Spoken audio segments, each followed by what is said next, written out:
Chitradurga breaking news. ದ್ವಿಭಾಷಾ ನೀತಿಗೆ ಸಹಿ ಹಾಕದೆ ರಾಜ್ಯಪಾಲರು ವಾಪಸ್ ಕಳುಹಿಸಿದ ಹಿನ್ನೆಲೆ ಚಿತ್ರದುರ್ಗದಲ್ಲಿ ಪ್ರತಿಭಟನೆ ನಡೆಸಲಾಯಿತು.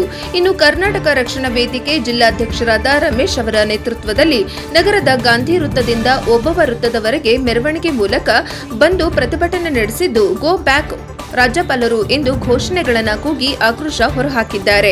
ರಾಜ್ಯಪಾಲರ ಕ್ರಮ ಖಂಡಿಸಿ ಕರವೇ ನಾರಾಯಣಗೌಡ ಬಣದಿಂದ ಪ್ರತಿಭಟನೆ ನಡೆಸಿದ್ದು, ರಾಜ್ಯಪಾಲರು ಹಿಂದಿ ವೇದಿಕೆ ಹೇರಿಕೆಗೆ ಸಿದ್ಧರಾಗಿದ್ದಾರೆ. ಹಿಂದಿವಾಲಾ ರಾಜ್ಯಪಾಲರು ಕರ್ನಾಟಕ ರಾಜ್ಯವನ್ನ ತೊರೆಯಬೇಕೆಂದು ಘೋಷಣೆ ಕೂಗಿದ್ದಾರೆ.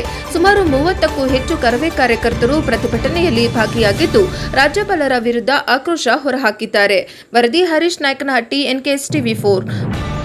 ಕರ್ನಾಟಕ ಸರ್ಕಾರ ಏನು ದ್ವಿಭಾಷಾ ಸೂತ್ರವನ್ನು ತೆಗೆದು ದ್ವಿಭಾಷಾ ಸೂತ್ರವನ್ನು ಜಾರಿಗೆ ತಂದು ಹಿಂದಿಯನ್ನು ಗ್ರೇಡ್ ಮಟ್ಟದಲ್ಲಿ ಮಾರ್ಕ್ಸ್ ಕೊಡಬೇಕು ಅಂತೇಳಿ ಅಷ್ಟೇ ತೀರ್ಮಾನ ಕೈಗೊಂಡಂಥ ಒಂದು ಇದನ್ನು ಜಾರಿ ಮಾಡಿದಂಥ ಕಾನೂನನ್ನು ಏನು ರಾಜ್ಯಪಾಲರಿಗೆ ಕಳಿಸಿದಂಥ ಸಂದರ್ಭದಲ್ಲಿ ರಾಜ್ಯಪಾಲರು ಪರಿಶೀಲನೆ ಮಾಡಿರಿ ಅಂತೇಳಿ ವಾಪಸ್ ಕಳಿಸೋರು.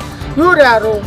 ಕನ್ನಡಿಗರ ಬಗ್ಗೆ ಕರ್ನಾಟಕ ಸರ್ಕಾರ ಕನ್ನಡದಲ್ಲಿ ಕನ್ನಡಿಗರ ಬಗ್ಗೆ ತೀರ್ಮಾನ ತಗೊಳ್ಳೋ ಹಕ್ಕು ಕರ್ನಾಟಕ ಸರ್ಕಾರಕ್ಕಿದೆ. ಅದನ್ನು ಒಪ್ಪೋದು ಅಷ್ಟೇ ಇವ್ರ ಕೆಲಸ. ಇವ್ರು ಪರಿಶೀಲನೆ ಮಾಡೋಕ್ಕೆ ಇವರು ಯಾರು? ಇವ್ರು ಏನು? ಇವರ ಹುದ್ದೆ ಏನು? ನಿನ್ನ ಹುದ್ದೆ ಇಲ್ಲಿಂದ ಕಳಿಸಿರ್ತಕ್ಕಂಥದ್ದನ್ನು ನೀನು ಉತ್ತರ ಭಾರತದಲ್ಲಿರಬೇಕು. ಹಿಂದಿ ನಿನಗೆ ಇಷ್ಟವಾದರೆ ನಿನ್ನ ಮನೇಲಿ ಹಿಂದಿ ಇಟ್ಕೋಬೇಕು. ಹಿಂದಿ ರಾಷ್ಟ್ರೀಯ ಭಾಷೆ ಅಲ್ಲ. ಹಿಂದಿ ರಾಷ್ಟ್ರೀಯ ಭಾಷೆ ಅಂತಕ್ಕಂಥ ಹೇಳ್ತಕ್ಕಂಥ ಮುಟ್ಟಾಳ BJP ನಾಯಕರುಗಳೇ ಮುಟ್ಟೋಡ್ಕೊಳ್ಳಿ. ಹಿಂದಿ ಯಾವುದೇ ಕಾರಣಕ್ಕೂ ರಾಷ್ಟ್ರೀಯ ಭಾಷೆ ಅಲ್ಲ. ಉತ್ತರ ಭಾರತದಲ್ಲಿರ್ತಕ್ಕಂಥ ಕಾನೂನು ಇಲಾಖೆ ಅಲ್ಲಿ 5 ಭಾಷೆಯನ್ನು ಓದಬೇಕು ಮಕ್ಕಳು. ನಮ್ಮಲ್ಲಿ 6 ಭಾಷೆ ಓದಬೇಕಾ? ತೃತೀಯ ಭಾಷೆ ನಮಗೆ ಅವಶ್ಯಕತೆ ಇಲ್ಲ.